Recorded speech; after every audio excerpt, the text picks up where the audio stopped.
In this tutorial, we are going to be setting up our locking and unlocking portion of the menu. So when the player double presses E on the door, we can lock or unlock, and that'll be, simply controlling the door's state. But that will only happen if the player has the key. Because right now, if the player has the key, he can open and close the door, but he can't choose to lock or unlock it. So we're going to set up so if he single presses E with the key, it opens and closes. Or he can choose to unlock and lock it for other players who may not have the key. So we can, that's everything. We can go ahead and get started on that. So we have our double interact function here. And what we're going to do, let's actually open up the widget first. All right, our door control widget. Get to our graph. And here we have our lock and unlock on button press. So one thing we're going to need to do is we can go ahead and get a reference to our survival character because that's where our functions are going to initially be called from. So I'm going to call this survival character. It's going to be of the type survival character and an object reference. Now we need to set it. So let's go ahead and do get player character. It's going to be the first index. Then we're going to cast it to survival character. And if that cast is successful, we simply set our variable. So from here, we simply do a valid check.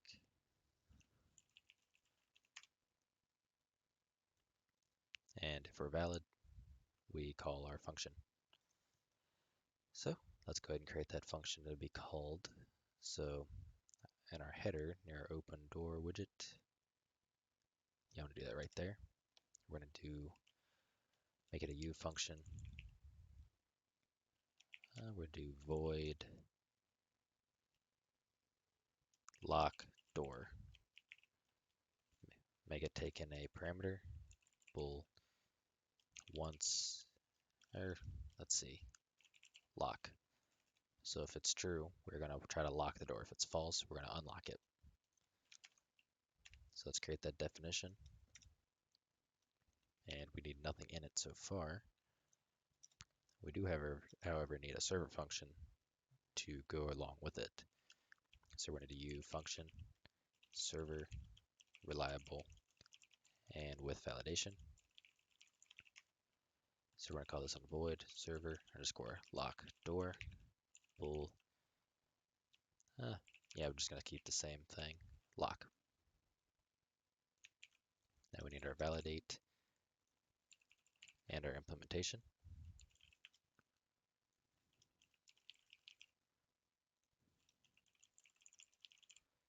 And then create the definitions for both. I'm going to make this return true, so that way it doesn't disconnect the caller.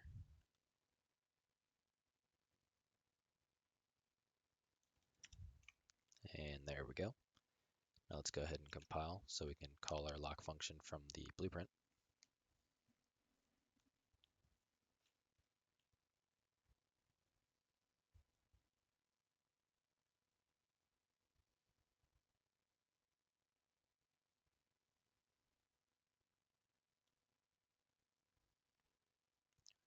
Eventually, there we go.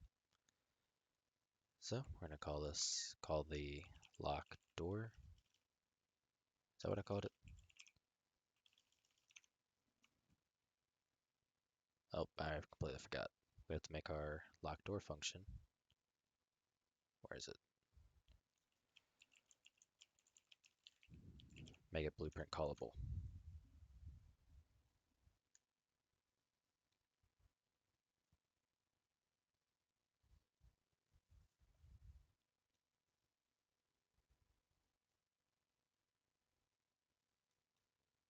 All right. So now when we search for lock door, we have it. So this is for the unlock function, so I'm going to leave lock unchecked because we want to unlock it. select lock for our lock button press. So from here we can do pretty much what we want to do, just a normal basic check on the client before we make a call to the server. So on the client, I'm simply going to do the check, you know, let's see. We want to make sure, well, first off, we need a reference to the actual door itself that we're trying to interact with. And that we can actually just simply do on the client. It's not really a big deal. And then we will, so that way we don't have to replicate anything. Then we're going to pass that into our server functions. And from there, that's where we're going to do our check. So we're going to actually have a function on our door that's going to return whether or not we can actually interact with it. So yeah, we're going to go that route. So we need to make a reference to the door. So I'm going to do this temporarily. Hopefully I remember to move it right below our server function. So we're going to forward declare class A door. Give it a name, interacting door. And let's set this as a null pointer in our constructor.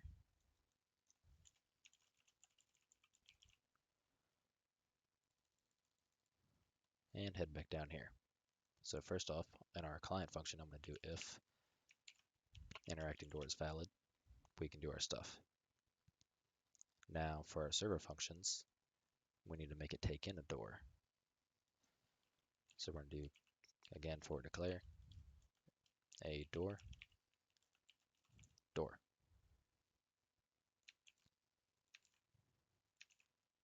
right, now we need to move those parameters over to our definitions, just like so. And we're going to do if door. All right, just to make sure it's valid reference. And now we need to set interacting door. So when our double press for our interact, which we have right here, because we're only using a double press for our door, we can go that route. So we're going to do a check. So a door equals the cast. If that's valid, we're going to set interacting door to equal door. So now this is valid.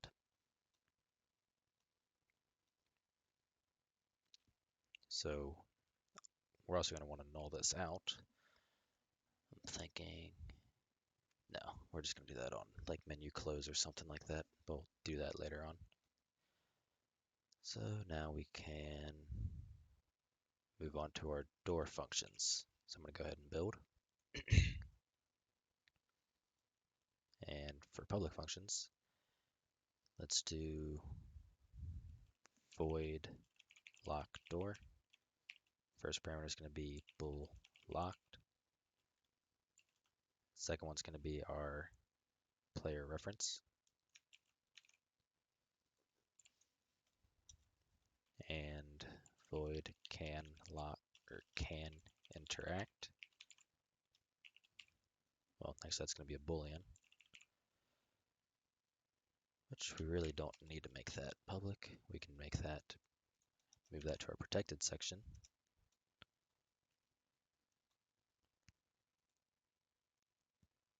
And what are you complaining about? Yeah, because I haven't made it yet. All right, so I want to go make a definition for can interact. Same thing for lock door. Just so it quits complaining. And let's see, there's one more. Yes, let's check if we make another function to check if the player has a key. So bool player has key. To create that definition.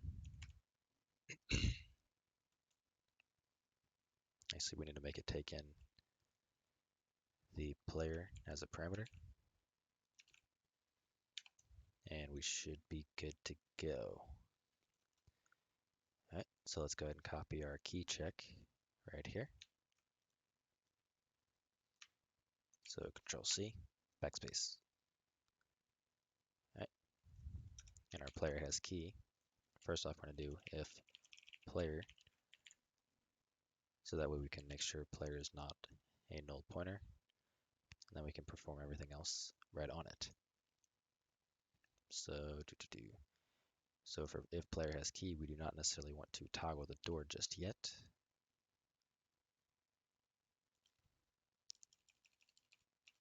So instead of just toggling the door and breaking, we're going to make it return true.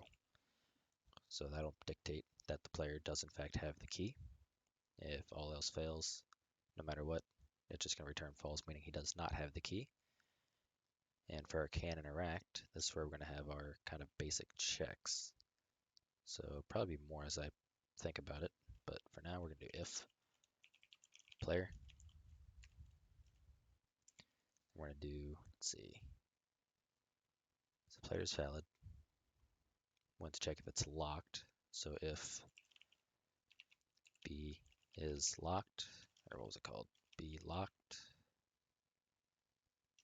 All right, what was it?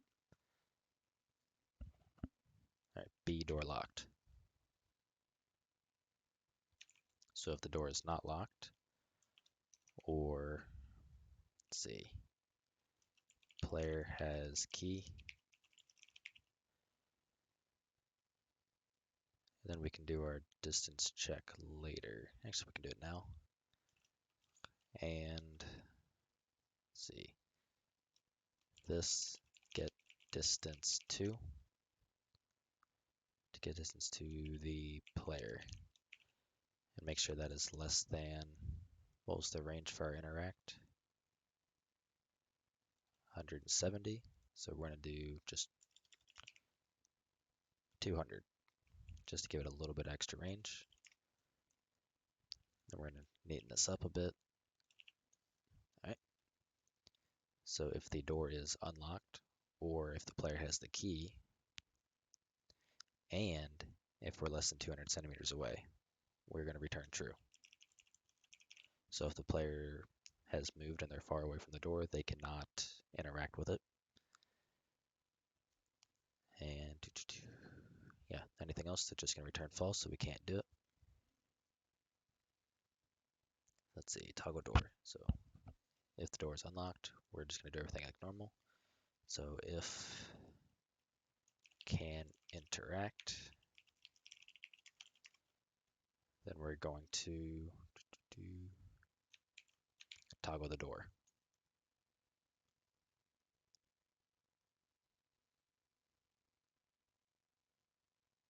Actually, I can just do can interact right at the top.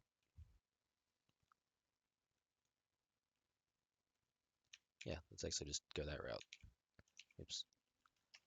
If can interact, then we're going to toggle our door boolean. So let's see, what did I want to do? B door open equals the opposite, B door open. And we want to force it to stay unlocked, which we don't necessarily need to. If nah. That's alright. If we can't interact,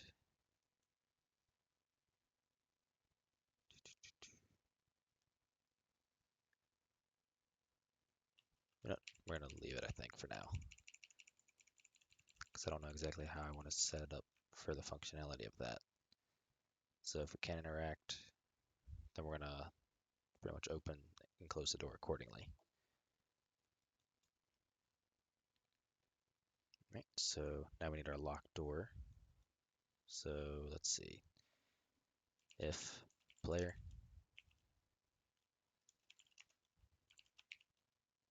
actually I'm doing all those checks in here, so it doesn't matter. So we're gonna do if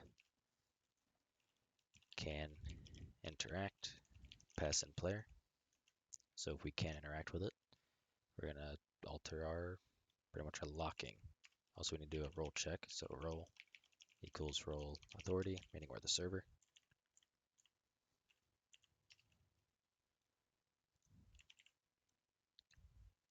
then if we can't interact, then we're going to set it so B door locked equals lock.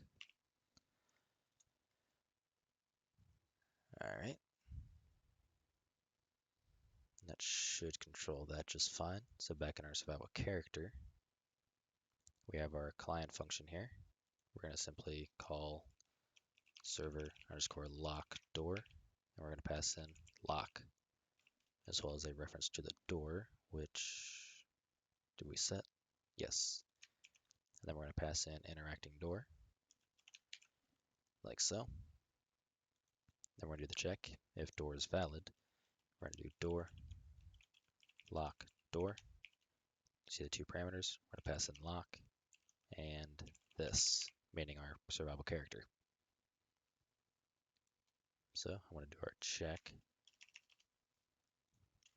So UE log temp warning text door locked exclamation point D and B door locked. That's what we're going to print out. And now we're just going to see.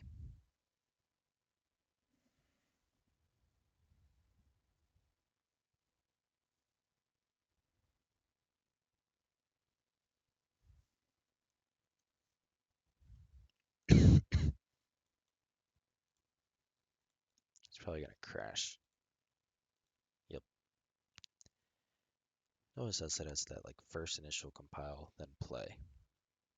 Literally every single time.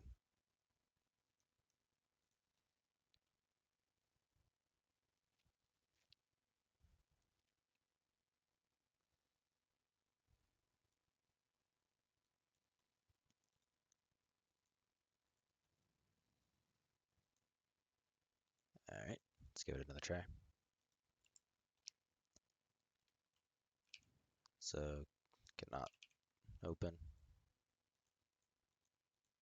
You can see we cannot unlock or lock. Let's go grab the key. So we can still open, oops, and close the door that way. And if we lock and unlock, you can see our door lock is toggling. So actually we need to set up client 2 real quick, so that way we can actually see it take effect.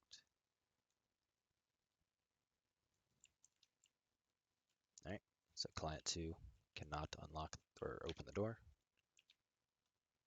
nor can client 1. I completely missed it. Let's grab the key. All right, now I can open and close the door,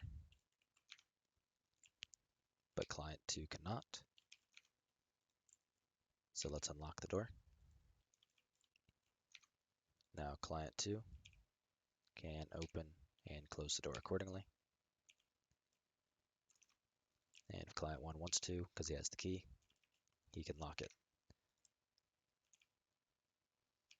So I can no longer unlock or lock the door. And client 2, because it does not have the key, cannot do anything. So there we have our door locking and unlocking. So let's see. Do I want to do anything else real quick? Kind of want to do another thing. Let's see. So no matter what, if B door open,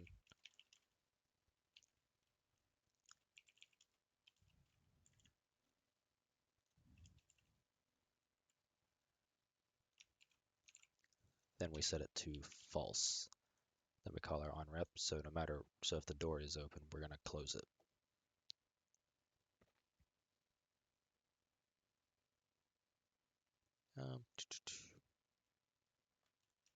No point in doing it else. We can just simply return. Whoops. Because none of this stuff matters if the door is open anyways. We're always going to be able to force close it. So let's go ahead and build. We'll give it one more quick test. So this way, if the door is locked and it's open, anybody can close it, but they will not be able to reopen it.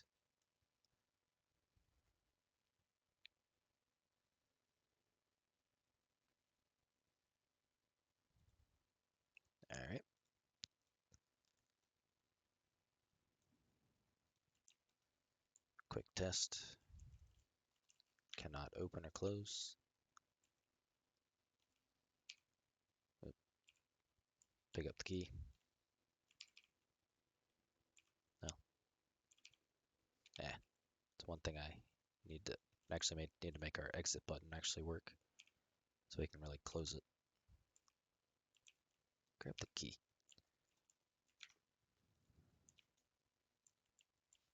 Alright, cannot open the door.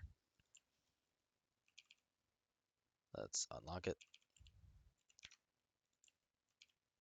Alright, he can open it, close it. Let's open it one more time. Lock it. He should be able to close it, but not reopen it. Just like so. But the guy with the key can open and close. Alright, so that is working as intended. So let's go through and I'll reiterate what we just did. So starting from our survival character, we created a lock door function that runs on the client, as well as a server function. So our little widget here for the unlock and locking buttons will call our lock door function and pass in true or false based on what we want to do. If we want to lock it, we pass in true. If we want to unlock it, we pass in false. So this function in turn checks if the door we're trying to interact with is valid.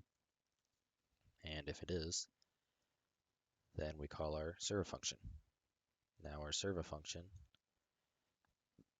will then check if the door we're trying to interact with is valid again, just to be safe. In which case we call our lock door function, passing in whether or not we want to lock it, as well as our own player reference, well, our character reference. So from there, obviously we make sure we're on the server just to confirm. Then we check if we can in fact interact. So our can interact function simply does basic checks such as if the door is unlocked, then we can interact. Well, if the door is unlocked and our distance is less than 200 centimeters, then we can interact. Or if the player has a key, but the door is locked and we're within 200 centimeters, then we can interact. If those two conditions fail, we're going to return false. Or even if our own reference is valid, we simply return false and do nothing. And obviously our player has key function, literally it's self-explanatory. If we have the key, we return true, otherwise false. So from there, all we need to do, simply call our bDoorLocked function, not our function, toggle our bDoorLocked variable to locked or unlocked. And if we want to, we can actually kind of do a little bit difference. So if bDoorLocked does not equal lock and can interact. So that way, this networked boolean will only change and be replicated down. So I don't even know if we need to replicate this, but that'll be something to check in the future because we probably can leave this just dedicated to the server. But it's only going to change if what we're trying to do, locking or unlocking, is different than the current door state. So if it's locked and we try to lock it, this is not going to run. It's not going to bother. And since it is replicated, that'll just save just a tiny bit of network traffic. Not much though, at all, really. But just something. So yeah, that's all there is to making a locking and unlocking of the door. I think in the next video we'll probably resize the widget, or at least make it so it doesn't take up the entire freaking screen. But we'll see. Not sure what I want to do yet. So I will see you in that one.